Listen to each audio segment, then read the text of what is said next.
Oke, tema kita pada pagi ini yaitu banyak yang dipanggil, sedikit yang dipilih.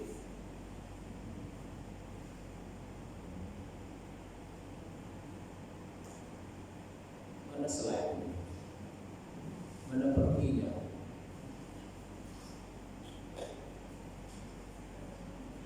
Slide mana ya?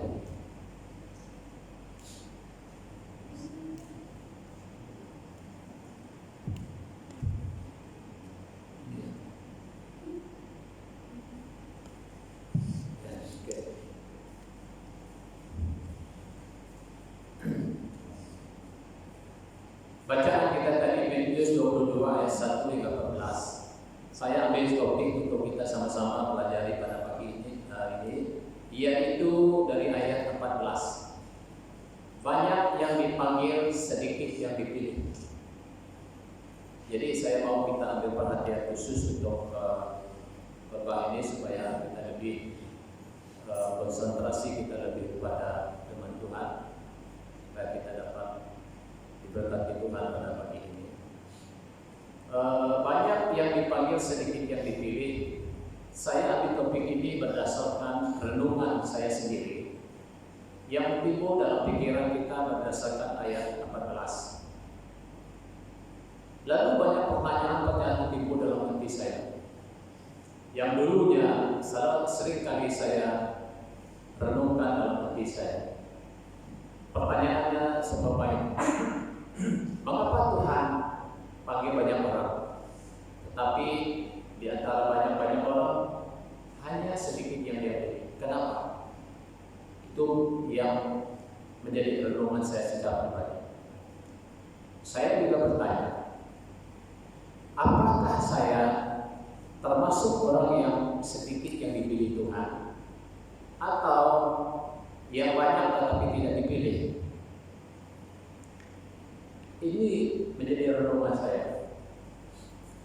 Oleh itu saya berusaha untuk mencari jawabannya. Mengapa seakan-akan Tuhan pilih kasih, seakan-akan dia pilih kasih dan memilih orang yang dia suka dan yang lain yang tidak suka? Tetapi di sebaliknya ada sebabnya mengapa Tuhan memilih sedikit. Ya, saya percaya bahwa semua umat manusia dipanggil Tuhan. Dipanggil Tuhan. Tetapi dari semua orang yang dipanggil Tuhan, banyak yang menolak, banyak yang tidak mau percaya. Tetapi bagi yang percaya pula, masih ada sebab-sebab tertentu Tuhan memilih di antara yang percaya. Ya, jadi ini yang kita perlu bahaskan pada pagi ini, ya. Dalam perumpamaan ini, raja itu melambangkan Allah dan perjamuan kawin melambangkan surga, dan orang-orang diundang melambangkan umat pilihan Allah, yaitu bangsa Israel. Ini yang kita lihat, ya, perumpamaan ini maksud perumpamaan ini. Jadi 3 kelompok orang-orang yang diundang ke perjamuan kawin atau ke surga. Ada 3 kelompok,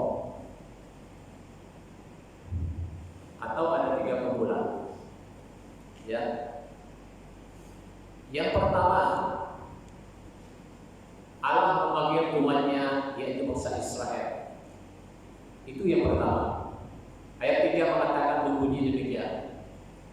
Lalu ia menyuruh hamba-hambanya memanggil orang-orang yang telah diundang ke perjamuan itu, tetapi orang-orang itu tidak mau datang. Artinya Tuhan telah tetapkan orang yang akan datang ke undangan itu tadi. Contohnya kalau kita ada perkawinan, pasti ada kad jemputan. Kad jemputan itu artinya kita edarkan, bagikan kepada yang orang kita mau panggil, yang kita undang. Kita tidak pernah undang sembarangan. Oh, ada perkawinan, datanglah. Semua orang datang, tidak saudara. hanya orang yang diundang saja yang datang. Betul atau tidak? Coba kita buat perkawinan di hotel kah atau di mana-mana kah, pasti ada kad undangan. Kad undangan itu adalah orang Anda pilih, orang yang Tuhan Anda sudah tetapkan, dialah yang Anda undang. Nah, artinya di sini bahwa orang kelompok yang pertama yang Tuhan panggil, yang paling utama adalah bangsa Israel. Kalau kita lihat seluruh kitab dari Kejadian, kita tahu bahwa orang Israel, orang Yahudi adalah orang yang istimewa di mata Tuhan, orang pilihan Tuhan. Jadi mereka itulah sebenarnya yang diundang Tuhan dalam perjamuan kawin ini, yaitu melambangkan ke surga. Tetapi apa yang terjadi apabila surat undangan itu datang, apabila orang datang mengundang mereka, mereka tidak mau datang. Itu masalahnya. Tuhan mengutus nabi-nabinya di tengah-tengah bangsa Israel, namun ada di antara nabi-nabi itu yang mereka tangkap, ada yang mereka siksa dan mereka bunuh. Dulu kalau kita lihat dalam Perjanjian Lama ya, banyak nabi-nabi Tuhan yang diutus Tuhan kepada orang Israel ditangkap, dibunuh, disiksa.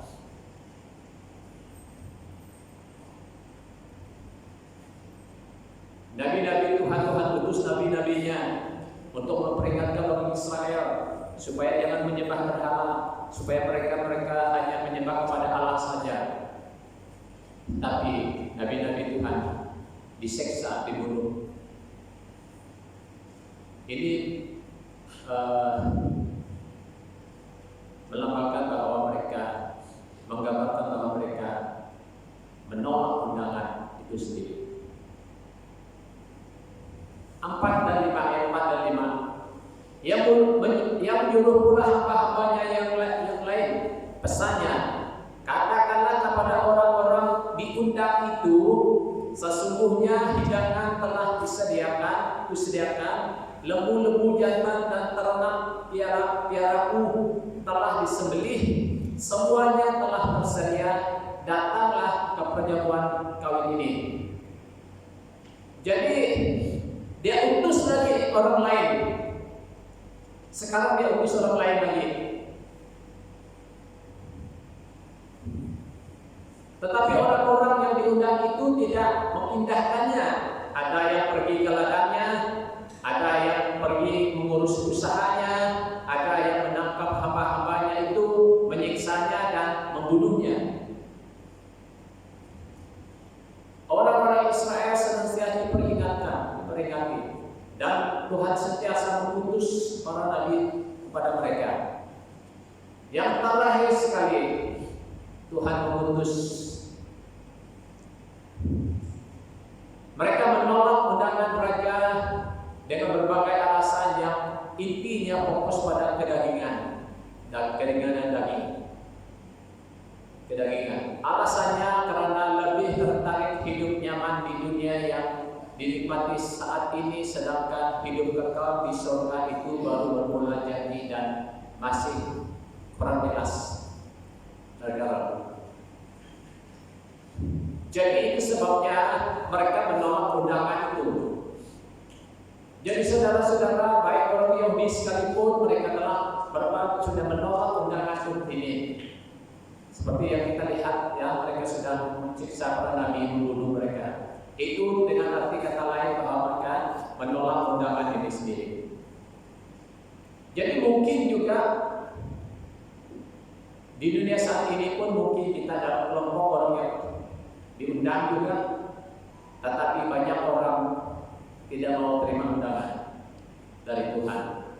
Banyak orang yang mengatakan, dia belum pasti join. Ada yang mengatakan dia lebih selesa hidup dengan keadaan dunia. Bisnis dia makin maju, dia sibuk urus bisnisnya, tak ada masalah untuk Tuhan. Semuanya ini adalah orang yang menolak undangan Tuhan. Semuanya fokus pada keinginan kedagingan. keinginan duniawi. Jadi inilah alasan-alasan banyak orang menolak undangan Tuhan sendiri.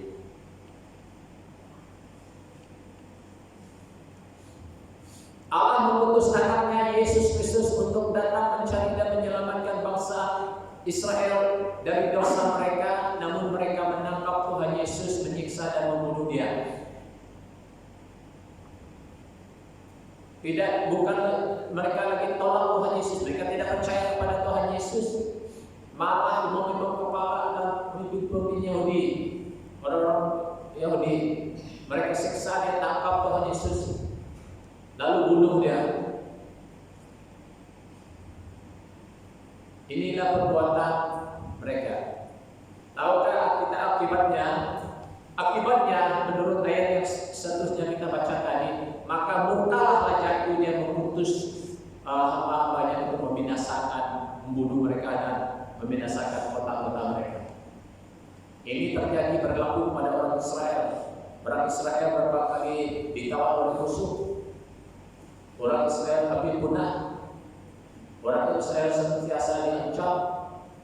Dan orang Israel sampai hari ini masih tercerai-berai di dunia akibat penolakan Tuhan Yesus. Sampai saat ini pun sebagian besar orang Yahudi masih belum percaya Tuhan Yesus. Sampai detik saat ini. Inilah akibatnya karena mereka menolak undangan dari Sang Raja. Karena mereka menolak Sang Juru Selamat yang sebenarnya datang untuk menyelamatkan nyawa mereka, kehidupan mereka. Mereka tolak, akhirnya mereka diizin. Mereka dimusnahkan oleh orang-orang Romawi pada waktu itu dan sampai hari ini pun. Dunia senantiasa membenci golongan bangsa Yahudi. Tetapi dari pihak lain, janji Tuhan tidak boleh dibatalkan. Dari pihak lain, janji Tuhan tidak pernah batal yang dijanjikan oleh Abraham, Ishak dan Yakub. Itu tidak boleh batal. Kenapa dia katakan dengan Abraham? Oleh keturunan murah dunia akan diberkati. Engkau menjadi berkat, dan oleh keturunanmu dunia akan mendapat berkat. Maka janji mereka jadi berkat tidak dapat boleh dibatalkan. Itu sebabnya supaya hari ini umat Israel tetap menjadi berkat bagi dunia. Tetapi dari sudut yang lain mereka mengirim akibatnya karena mereka menolak Sang Raja, Sang Penebus.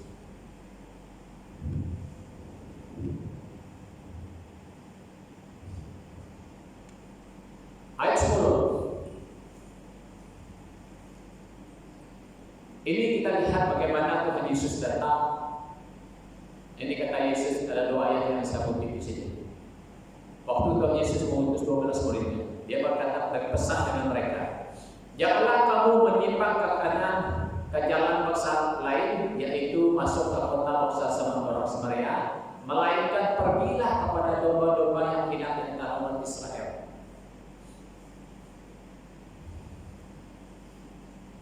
Ayat 15 ayat 24. Jawab Yesus, aku hanya diutus kepada domba-domba yang hilang dari bangsa Israel.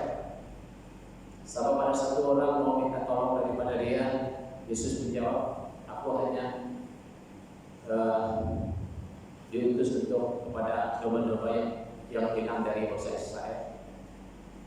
Tetapi anjing-anjing pun makan remeh-remeh dari meja tuannya. Oh, imanmu menyelamatkan engkau, pergilah anakmu sendiri, kata Tuhan Yesus. Jadi sebenarnya Tuhan Yesus yang terutama adalah Dia datang untuk menyelamatkan, menjadi juru selamat umat Israel. Yang kedua,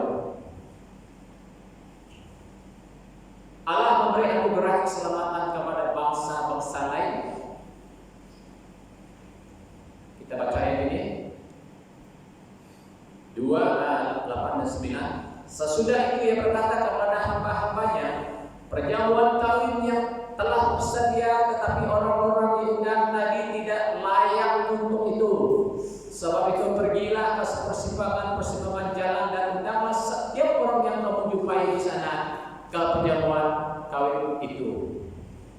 Jadi di situ kita lihat, oleh karena orang yang diundang tidak mau datang, paksa panggil orang lain. Paksa panggil orang lain. Orang Yahudi tidak mau, panggil orang lain. Ayat 10. Maka pergilah hamba-hamba itu dan mereka mengumpulkan semua orang yang dijumpainya di jalan-jalan, orang-orang jahat, orang-orang baik, sehingga penuhlah ruangan penjamuan kawin itu dengan tamu. Nah, kita lihat, bisa bangsa Israel tidak merespon panggilan Tuhan. Tuhan memanggil bangsa-bangsa lain untuk bertobat dan masuk ke dalam kerajaan surga.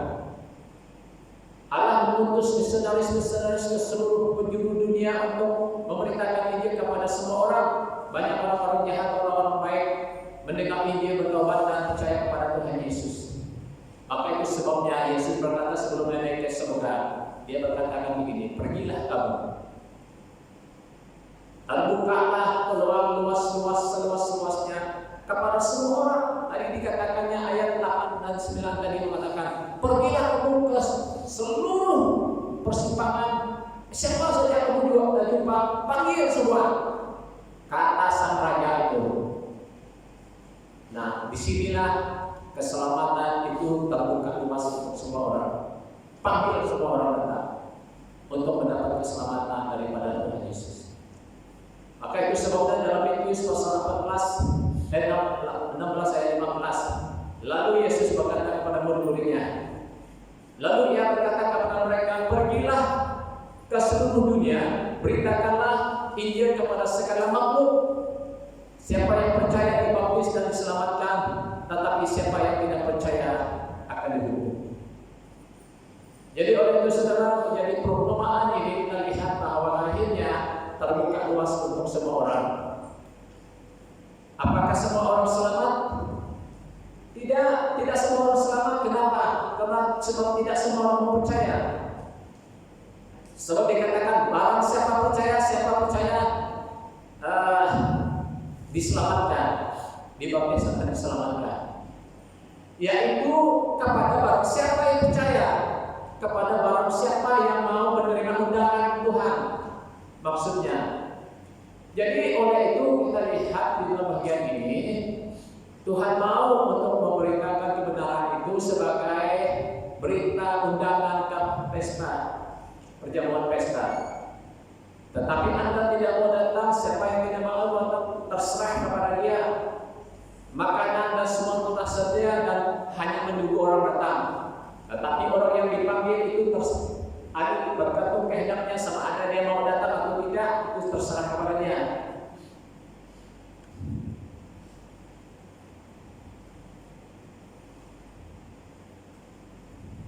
Yang ketiga, sebagian orang yang diundang tidak berpakaian pesta. Apa itu berpakaian pesta, saudara? Ini bagian yang penting. Tadi Tuhan Yesus mengatakan kepada mereka, raja ini mengatakan kepada hamba-hambanya, menyebut orang datang, dan di antara orang yang meresponi undangan ini tadi mereka datang. Tetapi masalahnya sebagian daripada mereka tidak mengenakan pakaian pesta. Apakah maknanya?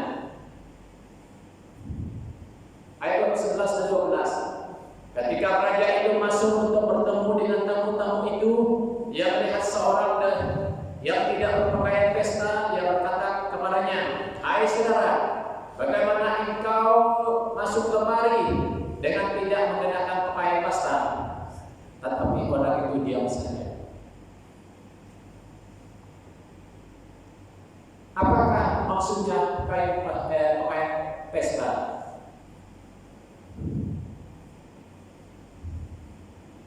Orang yang percaya kepada Kristus adalah orang yang menerima undangan dari Tuhan, namun sebagian besar tidak mengikuti keinginan Tuhan agar hidup di dalam kebenaran Tuhan dan kekudusan.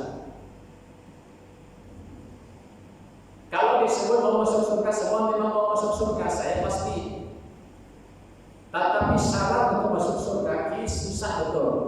Nah, itu sebabnya maksudnya ada pakaian pesta. Jadi saya tanya kita, kalau kita dijemput kepada satu pesta atau perkawinan, Anda tidak pernah akan pergi dengan sebegitu saja. Oh, oke, nanti saya langsung pergi. Nanti kau di sana orang ketawa kau. Ini macam kepakaian kamu datang ke pesta kan? Macam tidak hormati orang punya perkawinan. Macam ini pakaian kamu kan? Nanti orang ketawa. Nah, saya lihat di mana-mana perkawinan, di hotel-hotel, di mana-mana pun, dan ibu-ibu, jangan main itu. Cowok merah-merah, siap ceri, bukanlah pergi saya dulu lagi urus rambut cantik-cantik, pakai baju cantik-cantik, cari kasut yang cantik-cantik, baru kita mau pergi ke pesta, perkawinan pesta kalau dijemput. Ini kan perkawinan pesta anak raja, kita harus menghiaskan diri dengan kekudusan, dengan kebenaran, hidup benar di hadapan Tuhan. Itu pakaian pesta kita. Tidak mungkin kita boleh pergi saja. Itu sebabnya raja ini tadi mengatakan, saudara, mengapa kamu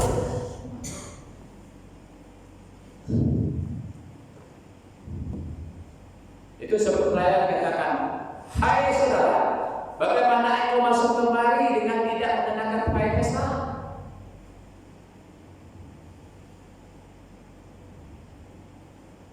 Jadi semua orang mau tidak mau harus ada pakaian pesta. Sebab kita tidak boleh, kalau kamu masuk ke kediaman domba ala anak raja, kita harus pakai pakaian pesta rohani, hiasi kita hidup kita dengan segala kebenaran dan kekudusan.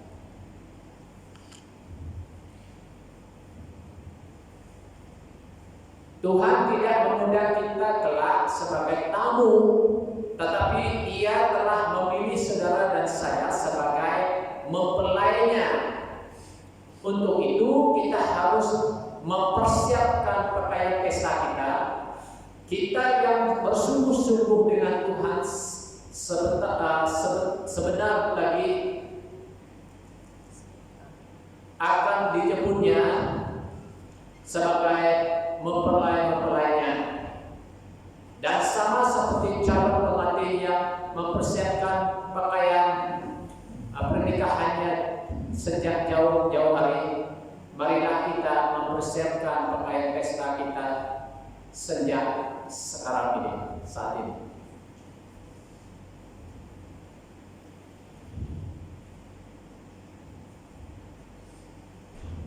Ada dalam bagian-bagian dalam Efesus pun mengatakan demikian. Kita lah mempelai Tuhan, seumpama suami dan istri, dikatakan di sana. Jadi saudara-saudara, kita harus mengenakan pakaian pesta.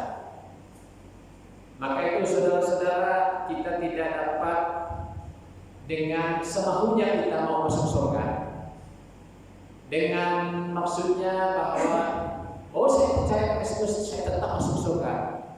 Tidak seperti itu saudara. Itu salah banyak orang berpikir begini. Saya percaya Yesus, saya tetap masuk surga, tetapi tidak menjaga kekudusan, tidak mengenakan pakaian pesta, tidak mempersiapkan diri. Maka kita lihat akhirnya kita didapati tidak mengenakan pakaian pesta. Sungguh pun kita sudah masuk di situ, lalu diusir lagi, diikat dan tolak lagi.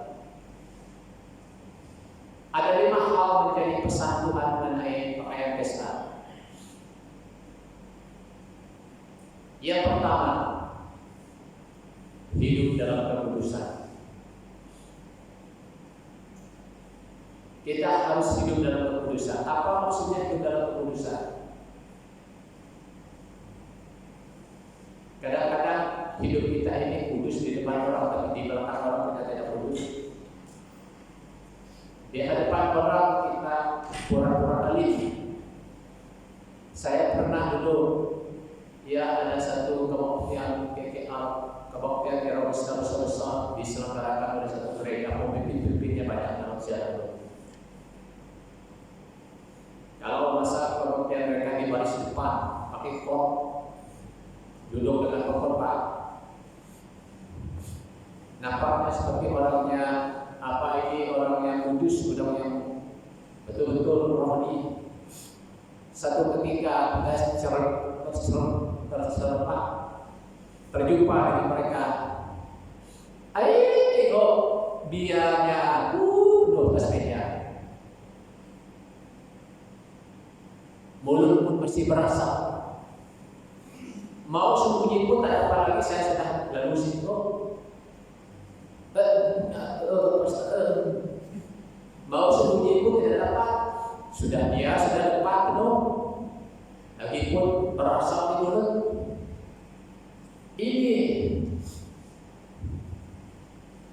hanya pura-pura kudus.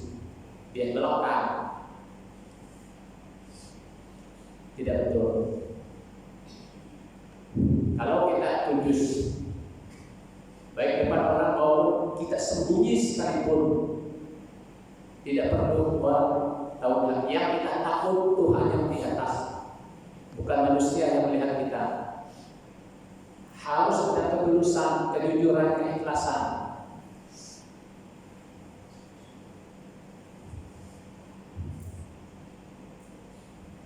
Jumpa 50 duit jatuh, duit sampai dibagi, balik, jangan ambil.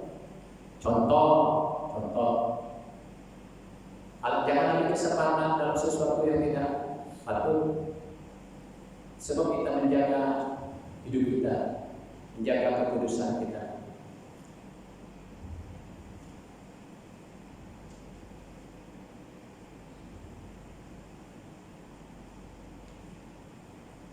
Memiliki roh lemah lembut.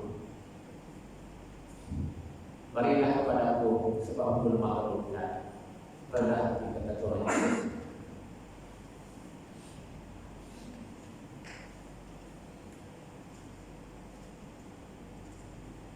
Memiliki roh lemah lembut dan rendah hati. Tak perlu kita tunjukkan siapa kita, biar Tuhan tahu siapa kita. Berani bayar harga. Apa harga yang perlu kita bayar? Berani berdosa.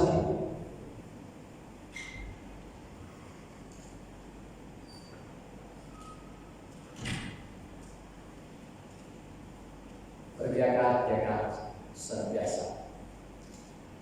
Berjaga-jaga yang dimaksudkan di sini bukan berjaga jangan-jangan orang polis datang, tidak, bukan begitu. Jangan-jangan orang datang mencuri, jaga-jaga ini bukan maksud yang jaga. Berjaga-jaga ini berjaga dalam segala kewaspadaan. Segala kemungkinan boleh terjadi. Bersedia memikul salib, bayar harga sebagainya. Berjaga-jaga di dalam roh kita. Berjaga-jaga terus di dalam doa kita.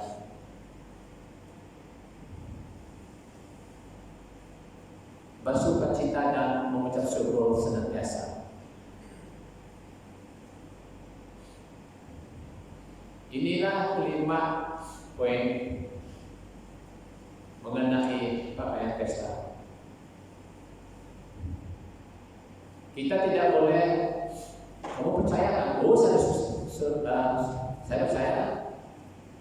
Langsung kita berpikir kita sudah pasti masuk surga. Ada satu bapak yang kata begini, saya pernah kenal sendiri. Dulu lah lama sudah, bapak itu sudah meninggal. Dia katakan begini, saya ini tidak pernah berkata dengan orang, tidak pernah menipu orang, tidak pernah jahat dengan orang. Kalau saya mati nanti pasti masuk surga. pasti masuk surga. Bukan karena kita tidak menipu, bukan karena kita tidak tipu. Memang itu mereka kita sebagai orang percaya memang ada itu, tapi itu bukanlah satu-satunya yang boleh membawa kita ke surga. Bukan perbuatan baik itu sendiri. Perbuatan baik itu hanya kita tunjukkan itu oleh karena kita menjadi percaya. Melalui iman percaya kita kepada Kristus, maka kita harus tunjukkan iman kita melalui perbuatan baik. Tapi itu bukan menggambarkan pakaian pesta. Pakaian pesta yang sebenarnya adalah dari segi keputusan memiliki orang lembut, tidak berani membayar harga, menjaga-jaga, bercita dan mengucap syukur dan sebagainya.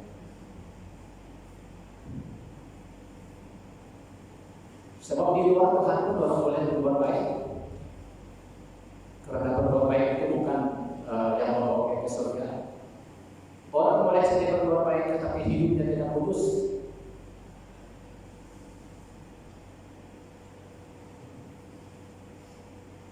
Jadi saudara-saudara, inilah yang kita lihat. Ya. Nah, ayat 14 menjadi tema kita. Sebab banyak yang dipanggil, tetapi sedikit yang dipilih. Nah, kembali kepada bahasan kita tadi, yaitu orang Tuhan memanggil orang Israel, tapi mereka tidak mau. Mungkin ada sedikit saja yang mau datang. Dan apabila Tuhan membuka luas kepada undangan itu kepada semua manusia di muka bumi ini, tidak semua orang yang menerimanya, dan ada jutaan yang menolaknya.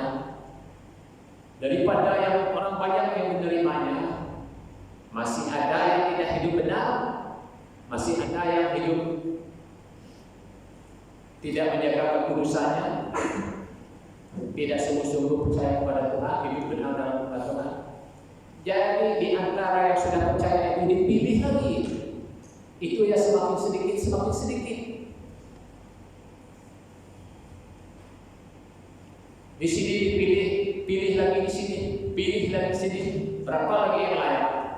Ini yang contoh. Seluruh gereja ini calon untuk menjadi pelayan gereja. Hanya satu orang saja dipilih untuk menjadi ketua sidang. Mencari itulah dia.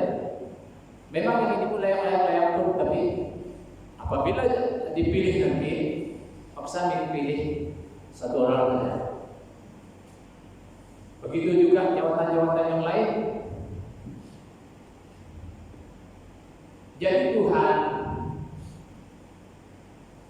memang memanggil semua orang, tetapi orang yang benar-benar setia, hidup benar di mata Tuhan, sajalah yang layak ke depannya.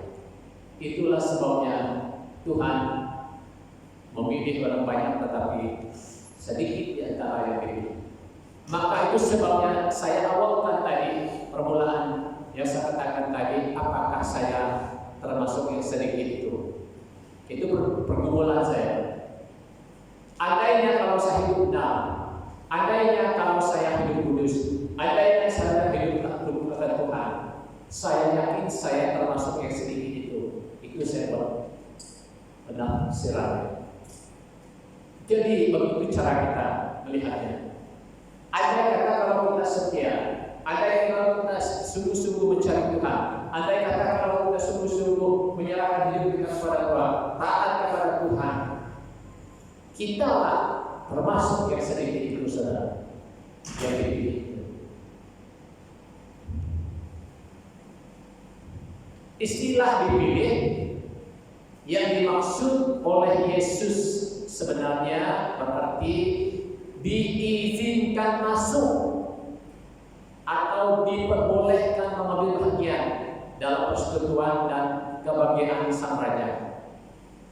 Yang dalam pengertian rohani berarti melangkah dalam persekutuan yang lebih dekat Tuhan. Diizinkan masuk, dibenarkan masuk, diterima masuk. Diterima masuk ke dalam kerjaan Allah, diizinkan, dibenarkan masuk. Itu istilah daripada dipilih. Saudara-saudara, mari kita merenungkan ini. Jangan kita terapnya kepada orang lain, tapi mari kita terapkannya dalam diri kita. Seperti mana saya sendiri yang menerapkannya dalam hidup saya. Apabila saya merenungkan itu jauh lebih dalam hati saya tahu saya di mana. Saya tahu saya di mana. Andai kata kalau saya setia, kalau saya taat, kalau saya hidup benar, hidup kudus di mata Tuhan, sudah pasti saya termasuk yang dipilih, sedikit yang dipilih. Itu saya buat penafsiran dan penerapannya dalam diri saya.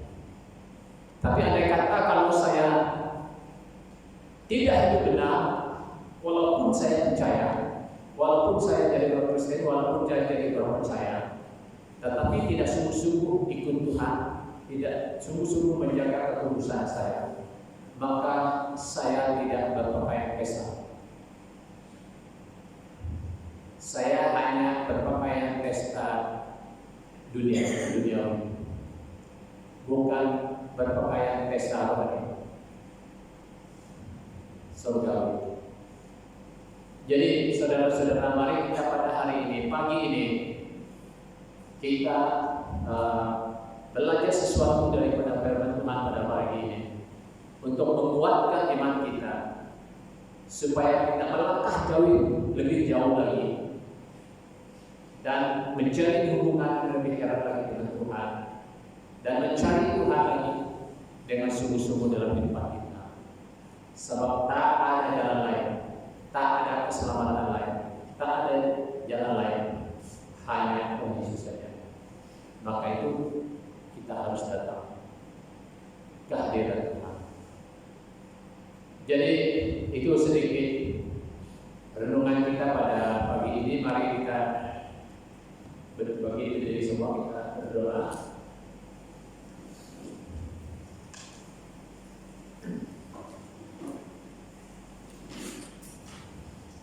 Kita sama-sama berdoa dan menyerahkan diri kita masing-masing kepada Tuhan. Mohon supaya Tuhan ampuni kita, mohon supaya Tuhan kuduskan hidup kita, supaya kita belajar hidup benar dan hidup taat, hidup setia kepada Tuhan. Mari kita berdoa. Haleluya. Bapa kami yang ada di surga, Bapa yang kami kasihi di dalam nama Tuhan Yesus, kami bangga, kami bersyukur, kami berterima kasih kepada Tuhan karena Engkau baik, Engkau mengasihi kami, dan kasih Tuhan tidak pernah berubah dari dulu, sekarang sampai selamanya. Bapa, Engkau baik, sangat baik Tuhan kepada kami, dan kami dapat merasakan kehadiran Tuhan, penyertaan Tuhan yang setiap saat, setiap waktu memimpin, menuntun, memelihara, menyertai kami segala langkah-langkah kehidupan kami. Engkau serta kami Tuhan. Terima kasih Bapa, terpujilah nama. Pada saat ini Tuhan, sekali lagi kami datang di hadirat Tuhan, merendahkan diri kami, menyerahkan segenap jiwa roh kami ke dalam tangan Tuhan. Kami mohon pengampunan daripada Tuhan. Kami mohon supaya Tuhan cuci kuduskan segala pelanggaran dosa yang timbul dalam pemikiran, dalam hati, dalam depan kami apapun. Tuhan Yesus, kami mohon pengampunan daripada Tuhan. Kami rindu supaya kami dikuduskan, supaya kami hidup kami benar di mata Tuhan, sehingga kami layak dan berkenan di hadapan Tuhan sebagai anak Tuhan yang telah ditebus, dibeli dengan harga yang telah lunas dibayar. Bapa, terima kasih, terpujilah nama-Mu Bapa. Engkau lah Tuhan andalan kami. Engkaulah harapan kami. Engkaulah tempat kami berserah sepenuhnya. Segenap jiwa roh kami percayakan semuanya ke dalam tangan Tuhan. Tuhan Yesus, kami berdoa, pimpinlah langkah-langkah hidup kami seterusnya. Sebab Engkau mengatakan setiap langkah-langkah kami, Engkau pasti akan menyertai dan Engkau memberkati. Di saat kami hanya berharap kepada-Mu Tuhan, bergantung kepada-Mu Tuhan, mencari Engkau segala hati, segala jiwa. Terima kasih karena Engkau telah berbicara kepada kami pada pagi ini, yaitu mengenai firman Tuhan, yaitu banyak yang dipanggil, sedikit yang dipilih. Bapa, siapakah kami ini Tuhan? Kami hanya berharap kepada Tuhan supaya hidup kami benar di mata Tuhan, supaya kami menjaga kekudusan hidup kami, hidup benar di mata Tuhan, menaati firman Tuhan, supaya kami layak menjadi anak Tuhan yang telah dipilih Tuhan, yang telah ditetapkan untuk menjadi anak Tuhan, dan agar kami boleh bersekutu dengan Tuhan dan kembali kepada Tuhan pada suatu saat nanti Tuhan.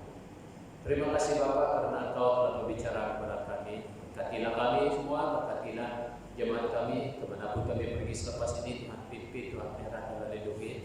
Jauhkan kami dari penyakit, jauhkan kami daripada kuasa kegelapan, roh-roh dunia yang gelap ini. Tuhan, kami berdoa supaya Engkau terus menyertai kami. Terima kasih Bapak, terpujilah nama. Haleluya. Inilah doa kami, inilah permohonan kami. Kami serahkan semua doa kami ini dalam nama Tuhan Yesus. Semua katakan amin. Amin. Terima kasih, Tuhan Yesus memberkati.